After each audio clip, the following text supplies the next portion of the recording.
Welcome to Subramani. One thing which rarely do investment magazines or blogs or even TV channels talk about is the accountability of a person towards his portfolio. Now imagine a 32-year-old going and starting his own business. He starts off, he earns some money which is more than sufficient to meet his expenses, but nowhere near his potential. And he does reasonably well because he needs annual expenses, he needs monthly expenses of say 20,000 rupees. He leaves a job which was paying him 1 lakh of rupees, so he leaves that and he starts earning 25-30,000 rupees a month.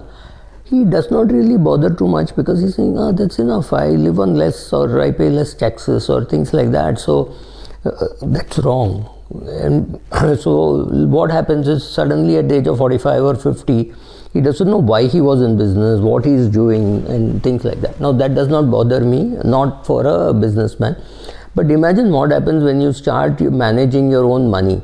Is there anybody even asking you, are you getting good returns?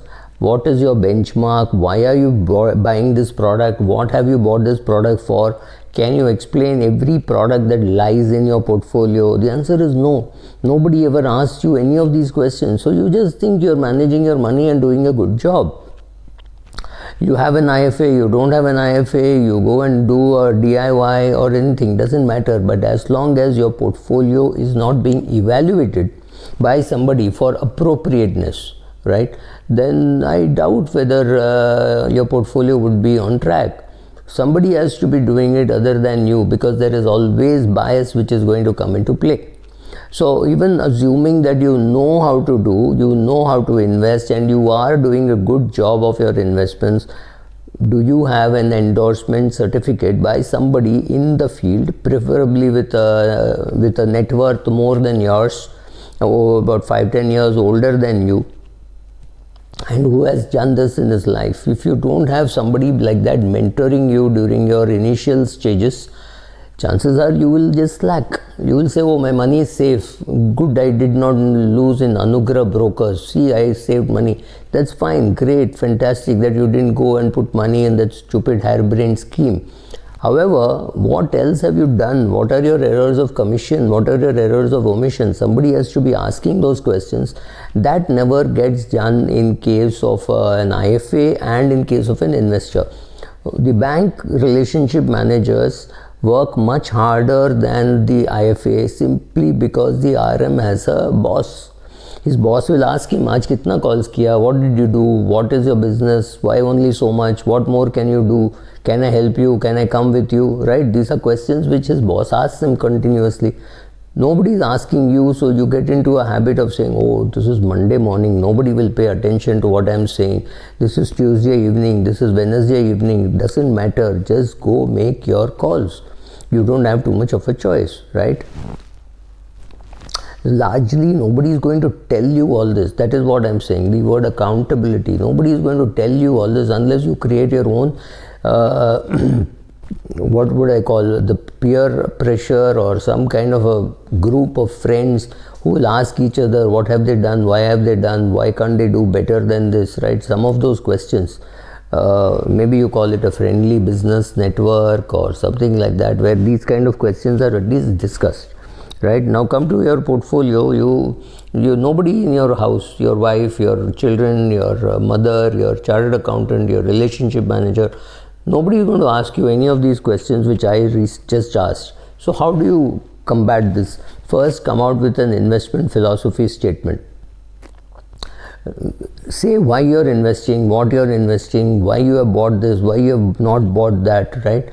Those kind of things are necessary. The most important thing which an advisor can do is sit with a client and explain every product, why that product is there, what is the cost structure, what that product is supposed to do, and make sure this is a meeting where the whole family is involved. So everybody knows why a particular thing was bought. Ideally, the client should have a 100-word note on why he bought, for what purpose it is, what is his expected return. Only when he writes down all that can you pin him down and say, you said you wanted 17.5% return, now you're getting 6.5% in the index. So how do you tackle these kind of questions, right?